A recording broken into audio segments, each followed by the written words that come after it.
Phone కంటిన్యూగా ring అవుతుంది. మంచి గాఢ నిద్రలో ఉన్న సుజాత ఎవరో తట్టి లేపితే లేచినట్టు ఫోన్ రింగుకి లేచింది. టైం చూస్తే తెల్లవారి 4. ఈ టైంలో ఫోన్ ఏంటి అని కంగారు పడి ఫోన్ చూసింది. ఆ ఫోన్ వాళ్ళ అక్క నుండి ఫోన్ ఎత్తడానికి భయపడుతూనే ఫోన్ ఎత్తి హలో అంది. సుజాత అటు నుంచి వాళ్ళ అక్క పావని ఏడుపు వినిపించింది. ఏమైందక్క, ఎందుకు ఏడుస్తున్నావు? అందరు బానే ఉన్నారా అని కంగారు పడుతూ పావని చెప్పింది వినకుండా ప్రశ్నల వర్షం కురిపించింది సుజాత. నాన్నగారికి సీరియస్ గా ఉంది. రాత్రి పడుకునే ముందు బానే ఉన్నారు. సడన్ గా నిద్రలో ఛాతిలో నొప్పి మొదలైందని అమ్మకి చెప్పారు. గ్రాస్టిక్ పెయిన్ ఏమో అనుకుని అమ్మ ఇంటి వైద్యం చేసింది. కానీ ఏమి చేసినా ఫలితం లేకపోయేసరికి కంగారు పడి ఫోన్ చేసింది. వెంటనే బావగారు హాస్పిటల్ కి తీసుకెళ్లారు. డాక్టర్లు హార్ట్ అటాక్ అంటున్నారు. పరిస్థితి చాలా విషమంగా ఉంది. మేమంతా హాస్పిటల్లోనే ఉన్నామని చెప్పింది. ఆ మాటలు విన్న సుజాత కళ్ళల్లో నీళ్లు తిరిగాడు. ఇప్పుడు ఎలా ఉంది అక్క నాన్నగారికి అని అడిగింది. తెల్లారితే గాని ఏమీ చెప్పలేం అంటున్నారు డాక్టర్ గారు అని చెప్పింది పావని. ఆ మాట విన్నప్పటి నుంచి సుజాత కాలు చేతులు ఆడలేదు. భర్తకు విషయం చెప్పి కంగారుగా మొదటి బస్సు పట్టుకుని బయలుదేరింది. తనతో పాటు సురేష్ కూడా వస్తాను అన్నాడు. పెళ్ళైనప్పటి నుంచి ఇప్పటి వరకు ఎప్పుడు ఆ ఇంటి అల్లుడుగా మీరు మా ఇంట్లో అడుగు పెట్టలేదు. ఇప్పుడు ఈ పరిస్థితుల్లో వెళ్తే అక్కడ నాకు ఎలాంటి సమస్యలు ఎదురవుతాయో తెలియదు. మిమ్మల్ని తీసుకెళ్లి బాధ పెట్టలేదు. అక్కడికి వెళ్ళిన తర్వాత పరిస్థితి చూసుకుని మీకు కాల్ చేస్తాను, అప్పుడు రండి అని చెప్పి వెళ్ళిపోయింది. బస్సు ఎక్కినప్పటి నుండి జ్ఞాపకాలు సుజాత కళ్ళ ముందు మెదులుతున్నాయి. మధుసూదన్ కి 2 కూతుళ్ళు, 1 కొడుకు. స్కూల్లో టీచర్ గా పనిచేస్తూ ముగ్గురిని బాగానే చదివించాడు. పెద్ద కూతురిని తన భార్య సావిత్రి తమ్ముడికి ఇచ్చి పెళ్లి చేశారు. రెండో కూతురు సుజాత తాను ప్రేమించిన సురేష్ ని పెళ్లి చేసుకుంటానని ఇంట్లో చెప్పింది. అందుకు మధుసూదన్ ససేమిరా అన్నాడు. ప్రేమించిన సురేష్ ను వదులుకోలేక ఇల్లు వదిలిపెట్టి వెళ్లిపోయి పెళ్లి చేసుకుంది. ఇంటి పరువు తీసిందని సుజాత మీద తండ్రికి కోపం. అందుకే కూతురుతో మాట్లాడడం మానేశాడు మధుసూదన్. అప్పుడప్పుడు వాళ్ళ అమ్మ సావిత్రి మధుసూదన్ కి తెలియకుండా కూతురుతో మాట్లాడుతుంది. కొడుకు లండన్ లో ఎంఎస్ చేస్తున్నాడు. అందరూ బాగానే లైఫ్ లో సెటిల్ అయ్యారు. భార్యతో శేష జీవితం గడుపుతున్నాడు మధుసూదన్. ఇక ఏ బాధ్యతలు లేవు, అంతా సౌఖ్యంగా ఉందనుకునే సమయంలో ఇలా హఠాత్తుగా హార్ట్ అటాక్ వచ్చింది. సుజాత హాస్పిటల్ కి చేరుకుంది. అందరూ హాస్పిటల్లోనే ఎప్పుడు ఏ వార్త వినాల్సి వస్తుందో అని భయంగా ఉన్నారు. కానీ అదృష్టవశాత్తు మధుసూదన్ కళ్ళు తెరిచాడు. అందరూ చాలా సంతోషించారు. చాలా కాలంగా తండ్రి ప్రేమకు దూరమైన సుజాత అమాంతం వెళ్లి తండ్రిని పట్టుకుని బోరున వచ్చింది. క్షణం మనది కాదు. రాత్రి ఉన్న ప్రాణం తెల్లవారేసరికి ఉంటుందో లేదో తెలియదు. ఉన్న ఈ 4 రోజులు ఈ కక్షలు కార్పణ్యాలు ఎందుకులే అని అనుభవంలో తెలిసి వచ్చిందో ఏమో. అప్పటి వరకు కూతురు మీద ఉన్న కోపం మబ్బు విడిచిపోయినట్లు మధుసూదన్ మనసు కూడా కరిగిపోయింది.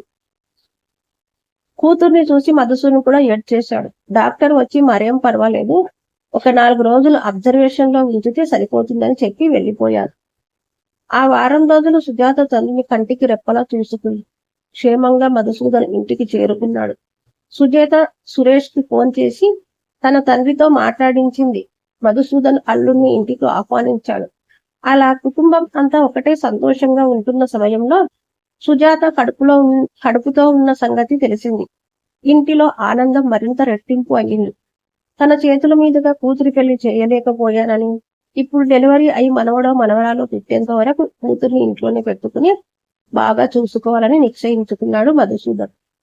ఆ మాటే అల్లుడు సురేష్ కి చెప్పాడు. ఇన్నేళ్లుగా తల్లిదండ్రుల ప్రేమకు దూరమైన సుజాతకు కొన్నాళ్లు తన తల్లిదండ్రుల దగ్గర ఉంచడమే భావ్యమని అనుకున్నాడు సురేష్. అందుకు సరేనన్నాడు. సుజాతను కాలు కింద పెట్టకుండా మధుసూదన్ సావిత్రి చూసుకుంటున్నారు. కానీ ఇదంతా చూసిన పావనికి తన చెల్లెలు సుజాత మీద జలస్ మొదలైంది. మొన్నటి వరకు ఇంటి గుమ్మం కూడా ఎక్కనివ్వని తండ్రి ఈ రోజు చెల్లిని నెత్తి మీద పెట్టుకోవడం చూసి తట్టుకోలేకపోయింది. మనసులో అంత కుళ్ళు పెట్టుకున్నా పైకి మాత్రం చెక్కు చెదరని చిరునవ్వుతో ఉండేది. ఇక తన చెల్లిని తన తండ్రి ఇంటికి రానివ్వడని, తమ్ముడు ఎక్కడో విదేశాల్లో స్థిరపడతాడని, అమ్మా నాన్న సంపాదన ప్రేమ తనకే దక్కుతుందని ఎన్నో ఆశలు పెట్టుకుంది పావని. కానీ ఇప్పుడు ఆశలు అడియాశలు అయ్యాయి. కథ రివర్స్ అయింది. పావని రోజు రోజుకు తట్టుకోలేకపోతుంది. ఇదేమీ తెలియని సుజాత తన అక్క తన శ్రేయస్సురాలిగా తలచి ప్రతి విషయాన్ని తన అక్కతో పంచుకునేది. అలా 9 నెలలు నిండాయి. ఇంతలోనే సుజాత పడ్డంటి మగబిడ్డకు జన్మనిచ్చింది. మొదటి కూతురు పావనికి 2 ఆడపిల్లలే కావడంతో తనకి వారసుడు పుట్టాడని మధుసూదన్ సంబరపడిపోయాడు.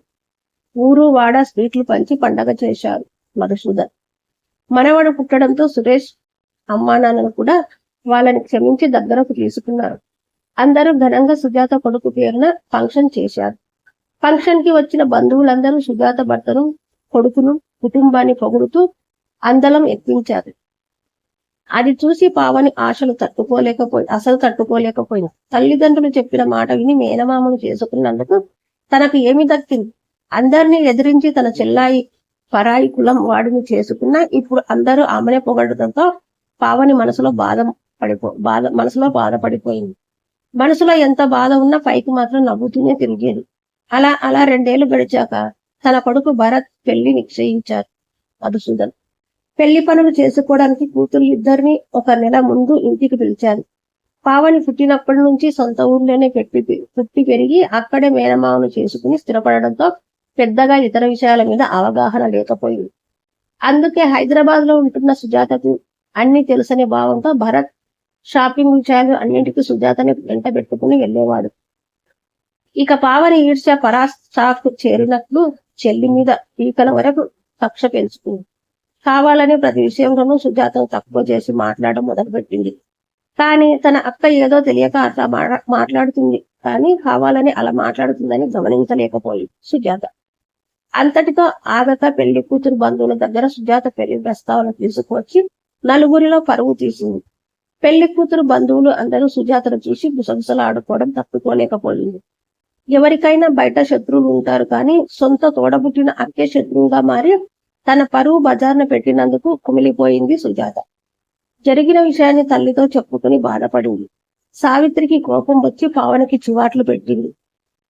తల్లిదండ్రి కూడా సుజాత మాటే నమ్మడంతో పావనికి సుజాత మీద కోపం ఇంకా పెరిగిపోయింది. అప్పట్లో తండ్రి మీద కోపంతో ఉన్నప్పుడు అక్క అని అన్ని మనసులో మాటలు షేర్ చేసుకున్న మాటలు ఇప్పుడు పావని బయట పెట్టడం మొదలుపెట్టింది. దాంతో పెద్ద గొడవ జరిగింది. ఆ మాటలు అనలేదు అని చెప్పలేక ఏ సందర్భంలో అన్నదో వివరించలేక సుజాత ముఖం చెల్లక వెళ్ళిపోయింది. అలా సుజాతను కుటుంబం మొత్తానికి చెడ్డ చేసింది పావని. సొంత వాళ్ళు అనుకుని మనసులోని మాటలు చెప్పుకుంటే ఇలా సమయం చూసి ఇరికిస్తారని తెలుసుకోలేకపోయింది సుజాత. మళ్ళీ తన తల్లిదండ్రుల ప్రేమకు దూరమైపోయి తన తప్పు తాను తెలుసుకుని ఇంకెప్పుడు ఎవరిని నమ్మకూడదని తెలుసుకుంది. పావని మాత్రం చాలా సంతోషంగా ఉంది. తనకున్న అడ్డు తొలగిపోయినందుకు మేఘాల్లో చెల్లుతుంది. కానీ ఇదంతా గమనిస్తున్న పావని భర్త పావని చివాట్లు పెట్టాడు. నువ్వు చేసిన పని నాకు నచ్చలేదు పావని. పాపం సుజాతకు చిన్నప్పటి నుంచి కష్టాలే. నువ్వు ఇలా తయారయ్యావేంటి అని చీదరించుతున్నాడు. భర్త మాట లక్ష్య పెట్టకుండా మీకు ఏమీ తెలియదు, మీరు మాట్లాడకండి అని భర్త నోరు ముగించేసింది పావని. పావని మాటలు మధుసూదన్ నమ్మినా చిన్నప్పటి నుంచి సుజాత మనసు తెలిసిన సావిత్రి నమ్మలేదు. ఎందుకో సుజాత అన్న మాట తిప్పి చెప్పింది పావని అని సావిత్రి మనసులో బలంగా నమ్మింది. సుజాత ప్రేమించిన అబ్బాయి విషయంలో తండ్రిని ఎదిరించదన్న మాటే గాని ప్రతి విషయంలోనూ ఎంతో అనుకువగా ఉండేది. సావిత్రి ఎలా అయినా భర్తకు నచ్చజెప్పి మళ్ళీ సుజాతను ఇంటికి తీసుకురావాలని నిశ్చయించుకుంది. తన మనసులో మాట భర్తతో చెప్పింది. భరత్ కూడా తల్లిని సమర్థిస్తూ సుజాత అలా అని ఉండదని, ఏదో మిస్అండర్స్టాండింగ్ అలా ఇలా జరిగి ఉంటుందని చెప్పి తల్లిని ఒప్పించాడు.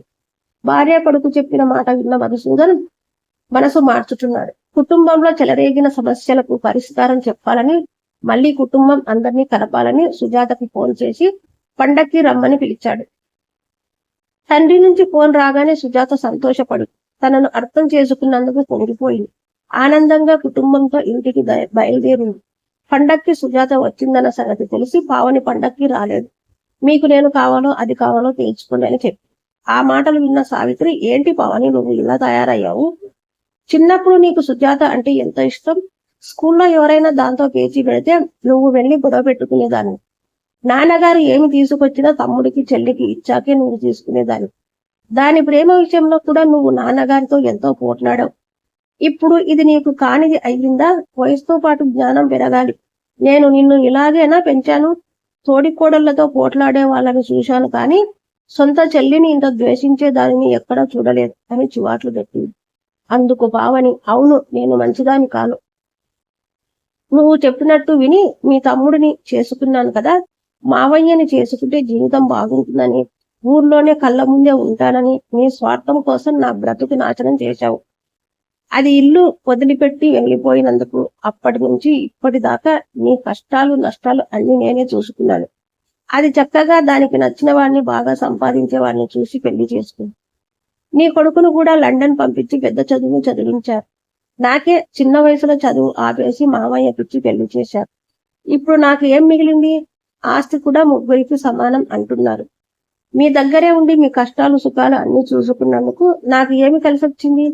పైగా నాకు 2 ఆడపిల్లలు. నా పిల్లలు పుట్టినప్పుడు ఎప్పుడైనా నాన్న ఇంత సంతోషంగా ఫంక్షన్ చేశాడా? దానికి కొడుకు పుడితే ఊరంతా పిలిచి పండగ చేశారు. మీ మాట విని మీరు చెప్పినట్టు విన్నందుకు సర్దుకుపోయినందుకు నన్ను చిన్న చూపు చూస్తున్నారు. అందుకే నాకు అది అంటే కోపం అని గట్టిగా అరిచింది. కూతురు మాటలు విని మధుసూదన్ తట్టుకోలేకపోయాడు. తన కూతురు ఇంత అబద్ధతాభావంతో బతుకుతున్నదని తెలుసుకుని కుమిలిపోయాడు. అమ్మా పావని, నాకు ముగ్గురు సమానమే. నువ్వంటే మీ తమ్ముడికి చెల్లికి ఎంత ఇష్టమో తెలుసా?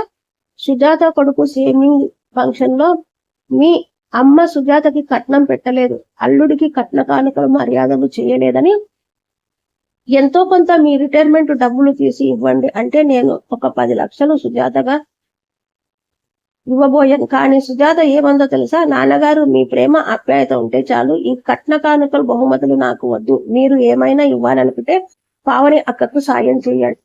బావగారిది చిన్న ఉద్యోగం, 2 ఆడపిల్లలను చదివించుకుని పెళ్లిళ్ళు చేయాలి. మీరు చేసే సాయం దానికి చాలా ఉపయోగపడుతుంది. నాకు ఏమీ వద్దు అని సున్నితంగా తిరస్కరించింది. అలాంటి దాని మీద నువ్వు ఈర్ష పెంచుకున్నావు. తమ్ముడు కూడా ఊర్లో ఇల్లు అక్కకే రాసియండి నాన్నగారు అని చెప్పాడు. మీ తదంతరం ఎప్పుడైనా ఊరు రావాలి అంటే ఇక ఈ ఊర్లో మాకు ఎవరున్నారు? అక్క బావ తప్ప. మేము మీ ఊర్లో ఉండడం కదా, అక్కకు అయితే ఉపయోగపడుతుందని చెప్పాడు. వాళ్ళిద్దరూ నీ కోసం ఆలోచిస్తుంటే నువ్వు మాత్రం వాళ్ళిద్దరిని ద్వేషిస్తున్నావా అని జరిగిందంతా చెప్పాడు. తండ్రి మాటలు విన్న పావని తన బుద్ధి ఇంత పెడదారి పట్టిందా అని సిగ్గుతో చచ్చిపోయింది. తన సొంత చెల్లిని శత్రువులా చూసినందుకు కుమిలిపోయింది. తన తప్పు తాను తెలుసుకుని చెల్లిని క్షమించమని ఏడుకుంది. తన అక్క అభద్రతా భావంతోనే అలా మాట్లాడిందని అర్థం చేసుకుని సుజాత మనసులో, మనకి క్షమాపణలు ఏంటి అక్క అని పావని దగ్గరకు తీసుకుంది. భరత్ తన 2 అక్కలను దగ్గరకు తీసుకుని హగ్ చేసుకున్నాడు. తన కుటుంబంలో అపార్థాలు తొలగిపోయి మళ్ళీ కలిసి సంతోషంగా ఉన్నందుకు సావిత్రి, మధుసూదన్ సంతోషపడ్డారు.